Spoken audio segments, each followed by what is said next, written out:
Let's make കാടമുട്ട fry. Kozhikode ബീച്ചിൻ്റെ സൈഡിൽ കിട്ടുന്ന കാടമുട്ട റോസ്റ്റാണ് നമ്മൾ ഇന്ന് ഉണ്ടാക്കാനായിട്ട് പോകുന്നത്. അപ്പോൾ ഇതുവരെ കഴിച്ചിട്ടും ഇല്ല, ഇതുവരെ കോഴിക്കോട് ബീച്ചിൽ പോയിട്ടും ഇല്ലാത്തവർ ഇതുപോലൊന്ന് ഉണ്ടാക്കി നോക്കണേ. ഞാനും പോയിട്ടില്ല, പക്ഷെ വീഡിയോയിലൊക്കെ കണ്ടിട്ടുണ്ട്, സിനിമയിലും കണ്ടിട്ടുണ്ട്. അപ്പോൾ തൊട്ടുള്ളൊരാഗ്രഹമാണ് ഇത് ഉണ്ടാക്കണമെന്ന്. ആദ്യമേ തന്നെ കാടമുട്ട ഒന്ന് പുഴുങ്ങിയെടുത്തിട്ട് നല്ല തണുത്ത വെള്ളത്തിൽ ഇടാവുന്നതാണ്. ഇനി ഈ കാടമുട്ട എല്ലാം തൊലി ഒന്ന് പൊളിച്ചെടുക്കാവേ. പെട്ടെന്ന് തൊലി പൊളിഞ്ഞ് കിട്ടാൻ വേണ്ടിയിട്ടാണ് തണുത്ത വെള്ളത്തിലിടുന്നത്. എന്നിട്ട് ഇതാ തറയിലൊക്കെ ഇട്ട് ഇങ്ങനെ അങ്ങ് ഉരുട്ടിയാൽ മതി, നല്ലപോലെ പൊളിഞ്ഞ് കിട്ടേ തൊലി. ഇനി ഒരു പാനിലേക്ക് കുറച്ച് വെളിച്ചെണ്ണ ഒഴിച്ചു കൊടുക്കുക. ലോ ഫ്ലെയിമിൽ മാത്രം വെക്കണേ.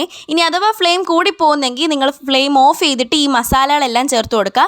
മുളക് പൊടിയും ചിക്കൻ മസാലയും കുരുമുളക് പൊടിയും മല്ലിപ്പൊടിയും ആവശ്യത്തിന് ഉപ്പും കൂടെ ചേർത്ത് ഒന്ന് മൂപ്പിച്ചെടുക്കാം. ഫ്ലെയിം ഓൺ ചെയ്തിട്ട് പെട്ടെന്ന് അങ്ങ് ഓഫ് ചെയ്ത് കൊടുക്കുക. ഇതൊന്ന് മൂത്തതിന് ശേഷം ആ ഒരു കാടമുട്ടയും കൂടെ ചേർത്തിട്ട് ഒരു ടീസ്പൂൺ ടൊമാറ്റോ സോസ്, അതൊരു പുളിപ്പിന് വേണ്ടിയിട്ടാണ്, നല്ല ടേസ്റ്റാണ്. അതും കൂടെ ചേർത്ത് മിക്സ് ചെയ്ത് കുറച്ച് മല്ലിയിലയും കൂടി ഇട്ട് ടൂത്ത് പിക്കും കുത്തിയെടുത്താൽ നല്ല അടിപൊളി കാടമുട്ട റോസ്റ്റ് റെഡി.